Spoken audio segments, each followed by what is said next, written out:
Hello, my friends around the world and children of all ages. Uh, I lost my voice and I was supposed to sing at two weddings today, and I have a radio program tomorrow night, and I'm hoping my voice comes back by tomorrow night.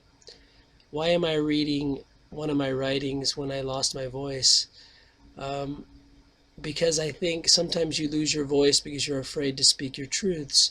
So this is one of the writings I wrote a long time ago, and I published in two of my books. But I hid them way at the end of the books, always between other writings that if you got through all those writings, you'd probably not have a brain left to have an idea about what this writing is about. So anyway, I kind of hid it at the end of shocking writings so you couldn't be any more shocked. But anyway, now I finally feel I need to speak my truth. I've been wanting to read this for a long time on a YouTube video. I read many of the writings from my other books on my podcast, and this wasn't one that I read. And then I read many of my other writings on my radio program and on YouTube. So, but this is the one I haven't touched. And I think it's finally time, and if I read it, I'll finally get my voice back. So that's what I'm hoping. So here goes. It's called "Why Did I Really Go to Soka University of America?" There are many reasons why I, at age 30, wanted to go to SUA, many of which I have covered in other writings. My dreams have always been to be a singer-songwriter and musician, and also to be a writer of many books. However, I have never cared for fame and fortune. My writing and singing has always been my weapon against greed, hostility, and ignorance, and my attempt to be true to my vow as a bodhisattva. All I have ever tried to do was to wake people up, the way Shakyamuni did in India. My ex-wife told me many times, quote, "I don't want to be married to a famous person," end quote. Therefore, I had repeatedly told her, "I care nothing about fame." She said, quote, "But you say you want to be a successful musician and a successful writer. If it's not for fame, what do you mean by successful?" End quote. I told her, quote, "If my novel, other books, or my CDs could in some way stop these barbarous wars, barbarous I put, stop these barbarous wars on the people of Iraq and Afghanistan, then I will feel I'm successful," end quote.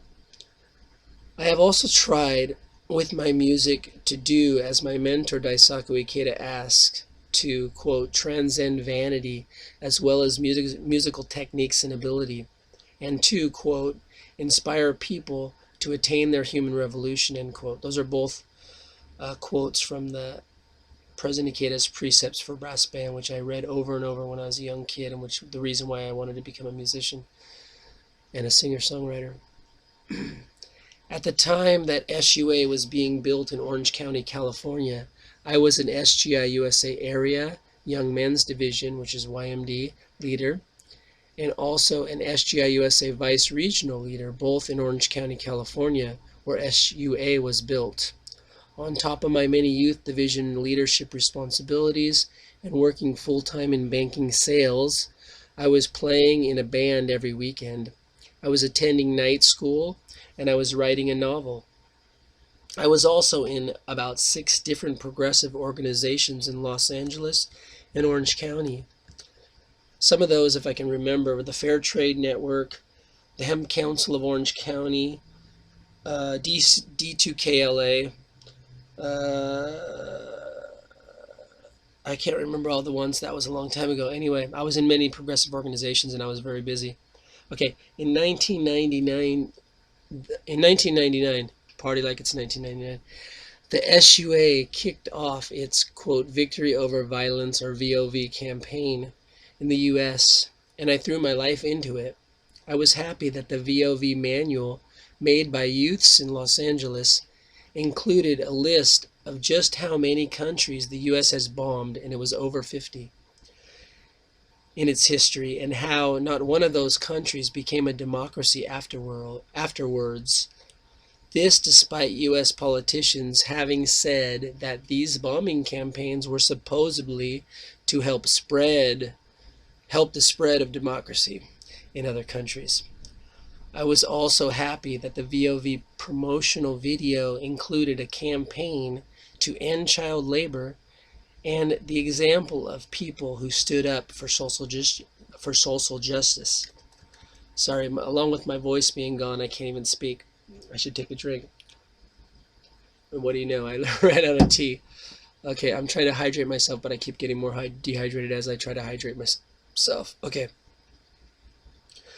In 1999, I performed in the SGI-USA Grand Youth Culture Festival in Los Angeles, which was a grand enactment of many social justice movements in history. And I was so happy at our practices that we studied the histories of people like Jose Marti, Nelson Mandela, Linus Pauling, Martin Luther King Jr., Gandhi, and others, who were all very active in social justice, peace, and human rights struggles.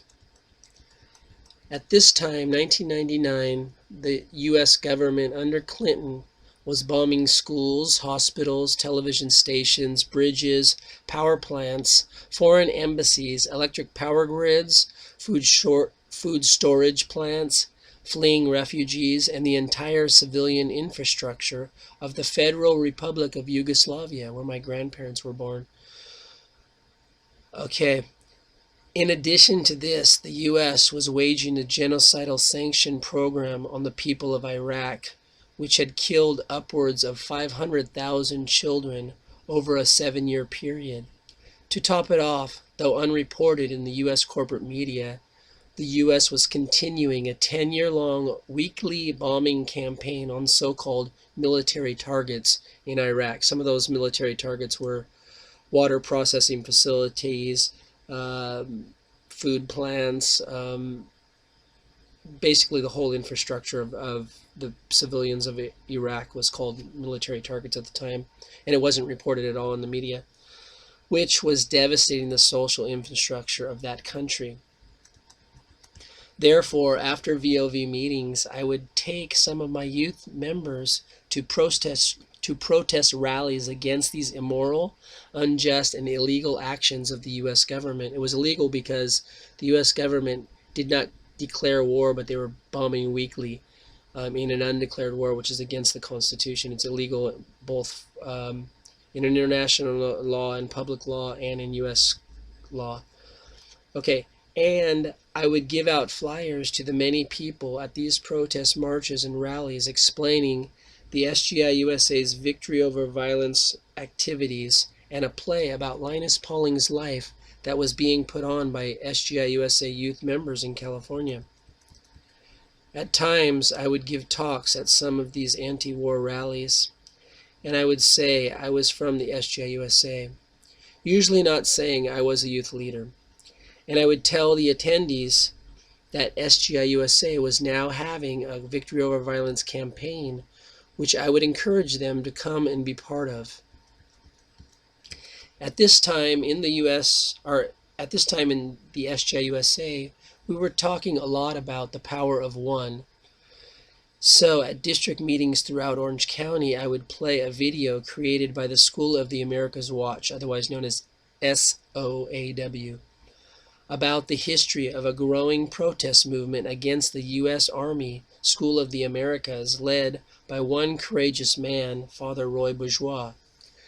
I had met him a few times at a few lectures he had given in Southern California. I felt at the time that he was the greatest example of someone in the U.S. exhibiting, quote, the power of one, which was our key phrase at the time, as he was single-handedly leading a movement to close down one of the greatest terrorist camps in the U.S. It still hasn't closed down. Okay, at one of his talks in Orange County, I asked him if the SGI-USA Youth Chorus in Orange County could sing an anti-war song I had written at his next lecture. that song was, I wrote it for the chorus, and actually 5 or 6 chorus members sang it with me. We never actually performed it because we didn't get the chance before I went to SUA. It was called Cosmic Dance. Someday I'll have a whole chorus. I had actually my chorus in Sendai, my junior high school chorus, sing it at their graduation, which was really beautiful. I wish I made a video of that.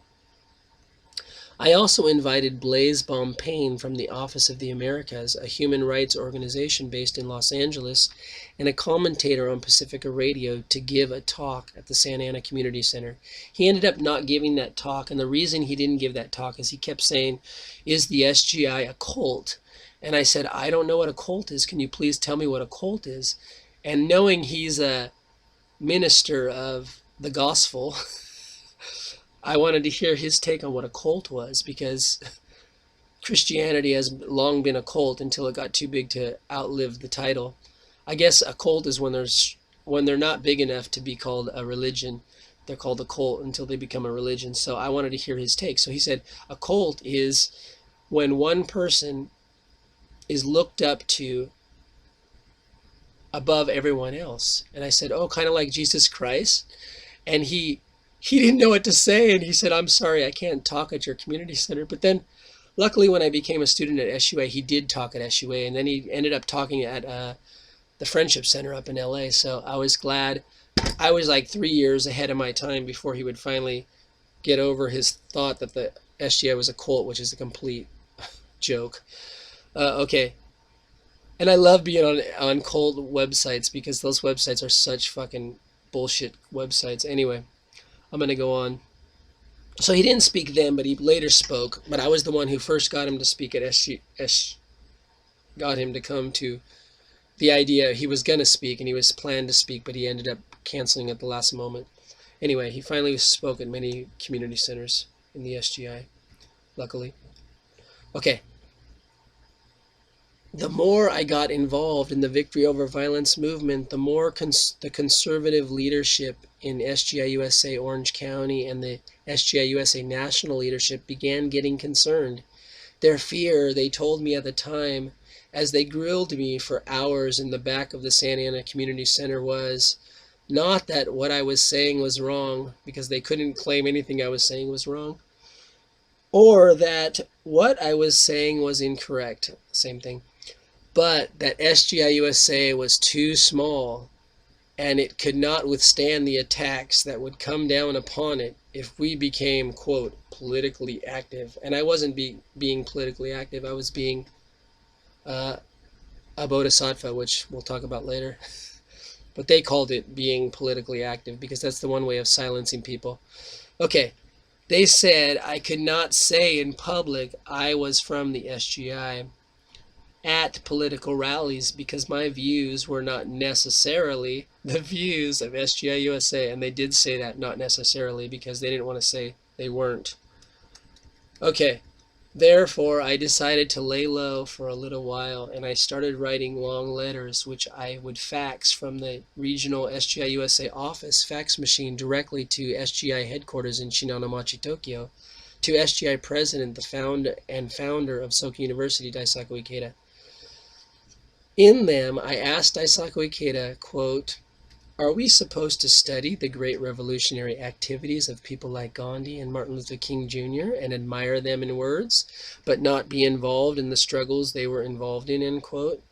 I asked him if the conservative leadership of the Soka Gakkai in Japan were as equally concerned when he stood up to the injustices of union workers in Hokkaido, or when he got involved in political campaigns in Osaka in the 1950s, which led to his false imprisonment.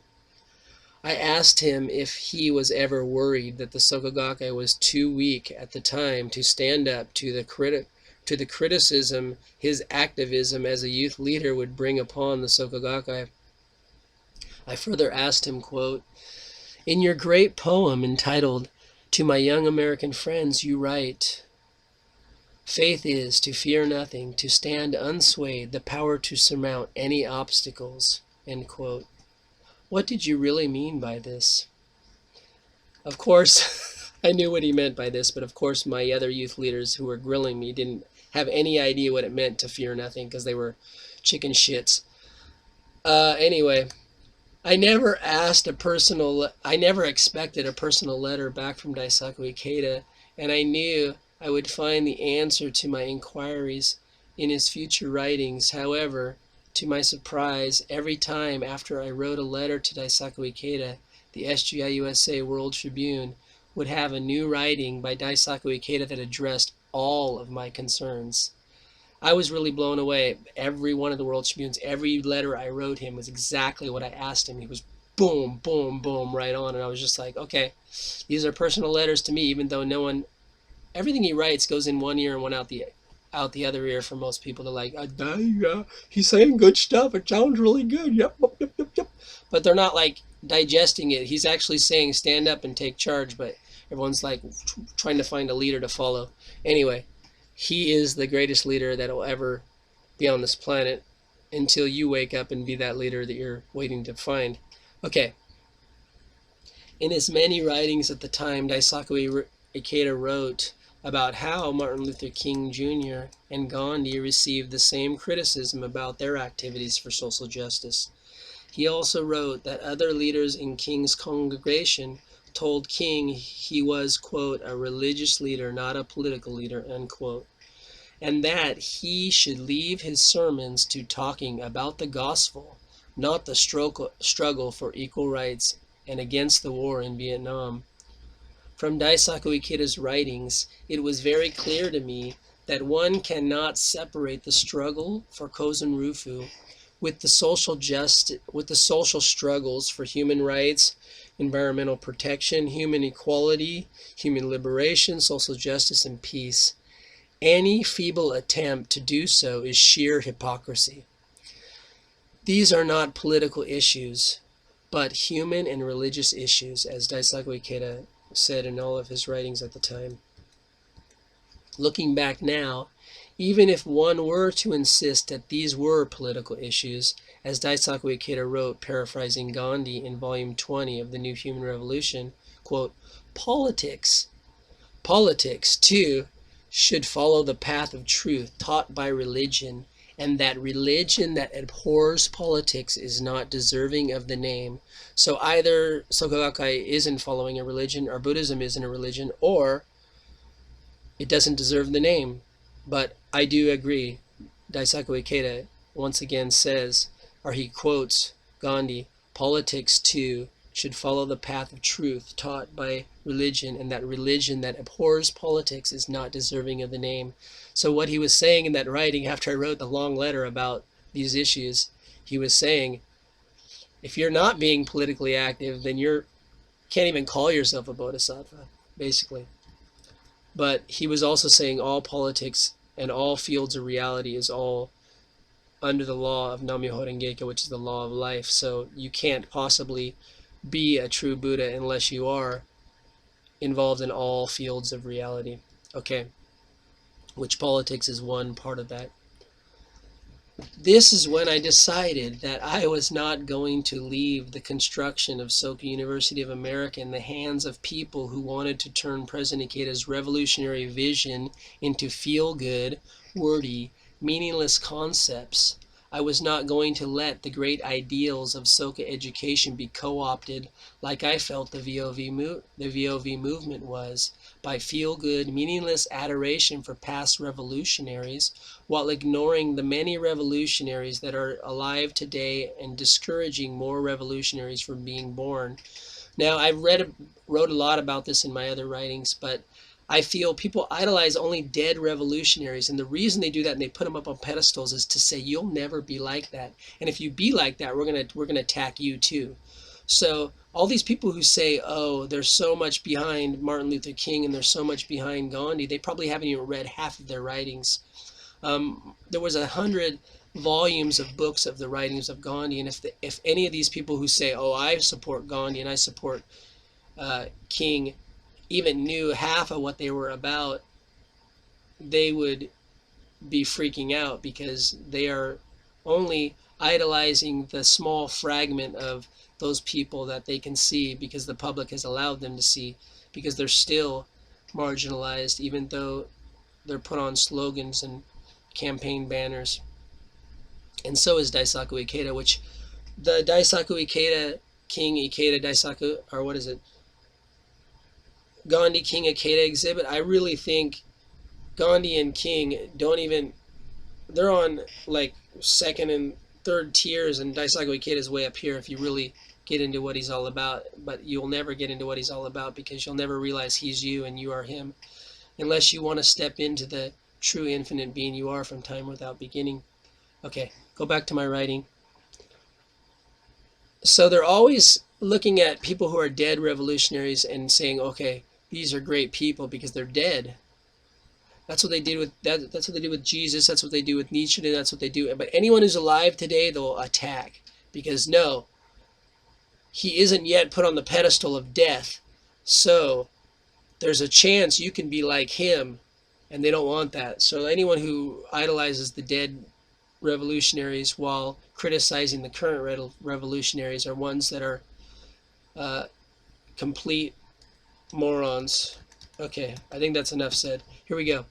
I didn't care if I had to put off the publishing of my novel for a few years or if my dreams in music would have to suffer. I was not going to let the fear of whether the SGI-USA could handle the onslaught of outside criticism, end quote, stop Soka University of America from living up to its ideals. As Daisaku Ikeda wrote, quote, we cannot truly fight for peace unless we are prepared to risk our lives, end quote. I quit my band. I promoted a capable YMD chapter leader. He was one of the ones who grilled me. To my area leadership position. I resigned my vice regional leadership position. I resigned my 6-year banking job. And at age 30, I moved into a dorm room with an 18-year-old roommate to see what I could do to make Soka University of America a real school of social justice and human rights, as Daisaku Ikeda first suggested it be called. So before he wanted to call it Soka University of America, he wanted to call it the School of Human Rights and the School of Social Justice, but people kind of talked him out of that, or not talked him out of it, but they weren't yet ready for that in America. So he's gonna, at one point in the future, it'll be changed to the name he wanted to really call it, but he realized that the people weren't ready for it. So okay, we'll call it SUA. It sounds really good, like CIA and NSA and any other acronym that easily fits on a campaign slogan. Okay, but anyways, it's really the School of Human Rights and Social Justice, which is why I went there, because I wasn't going to let Daisaku Ikeda's dream go to waste by people that just wanted to say, oh yeah, all those dead guys are cool, but don't try to be like them. Okay. Okay, yeah, they could try to silence me as an SGI-USA area and regional leader, but to hell if I was going to let them silence me as a student. Although they did try to. Actually, one of the people who grilled me in the back room tried to silence me, tried to stop me from doing the protest march that I organized, saying that the organization that was sponsoring the rally, which was my organization of students who were protest group at school, who purposely protest being an official student club, hosted the rally. So what we did, at the last minute, I got 8 other or so official groups from SUA to co-sponsor the event. So I laughed in his face. Anyway, I won't say who that is, but he was one of the many ones in the back room who grilled me. Okay. Actually, no, I take it back. He sent one other person because he was busy, but he did talk to me by email that same week that I was grilled. So he wasn't there, but he wanted to be there. So he sent a national leader, which I won't name, because they're all my brothers and friends. I know they're not yet ready for the real revolution, which is the human revolution that they're all trying to put behind them. But I'm stepping into it for them, so they'll come along with me eventually. I love them all. Okay. Many people have asked me what I think of Soka University of America now. Does it really live up to its ideals? Did the giant screen TV, which at one time pumped corporate CNN, quote, Fox News too, propaganda into the cafeteria, have anything to do with Soka ideals? No, that's why students, including myself, petitioned to stop it from being on during mealtime. So we stopped. They were playing CNN News and they were playing Fox News.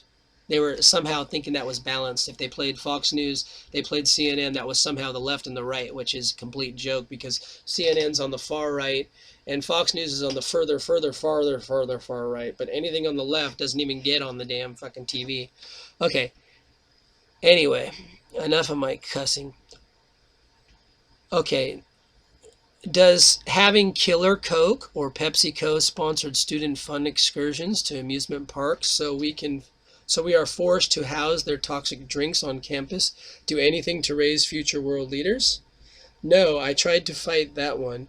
I hope students have finally gotten rid of those poisons. So I don't know if they still have the PepsiCo and the Coca-Cola vending machines on campus. I suggested they had local there's many local juice companies around Orange County and other places that could be put there. But the PepsiCo and Killer Coke, I call them Killer Coke because that was one of the labels they were given when some of their spokespeople helped kill some people in some country, but I won't go into all that. You can look it up. It was a long time ago when I wrote this writing. So I didn't really feel that. Also, those drinks are very toxic, and there's other more healthy drinks. So I've tried to fight that one. I didn't win. So I don't know if the students have done. I don't know if they probably play corporate news again in the cafeteria. I don't know. But anyway, that's one of the many fights I did. Okay, does having a war-profiting corporation providing banking services to the students fit with the ideals of SUA? No, and many students have addressed this issue, and perhaps they have changed who provides banking to the students by now. I don't know if they do. It was a company that did the banking, and we said that they were help funding the war in Afghanistan and Iraq, so we didn't want them to be the banking because that didn't fit our ideals. So we tried to protest that, and we got a lot of red tape why we couldn't change the banking. But anyway, maybe they changed it by now. I don't know. Or maybe that company no longer helps fund the war or promotes the war. I don't know. But the wars are still going on, whether it's a new president or not. I can say now that I am very proud of the years I was at SUA, that many students, faculty, and staff did many things to make the school live up to more of its ideals. However, SUA still has a long way to go. We did manage to get the school to stop using styrofoam containers as takeout containers in the cafeteria.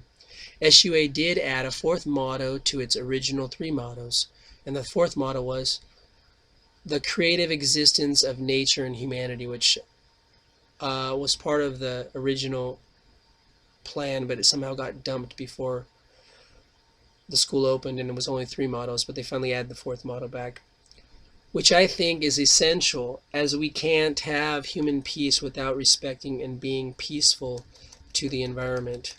I was happy that a student sit-in, which I helped lead, along with other members of the first 2 classes, finally got rid of a very right-wing, warmongering, authoritarian dean of faculty. I won't name who it is, but you can look it up. I fought against him because he was, every time I tried to bring a progressive speaker to the school, he would say no, unless they're going to have a dialogue or a debate with one of his very right-wing speakers he kept bringing to the school. But then I said, how come you keep bringing these right-wingers when I can't suggest someone to debate them? And he wouldn't give me an answer. But anyway, we got rid of that guy.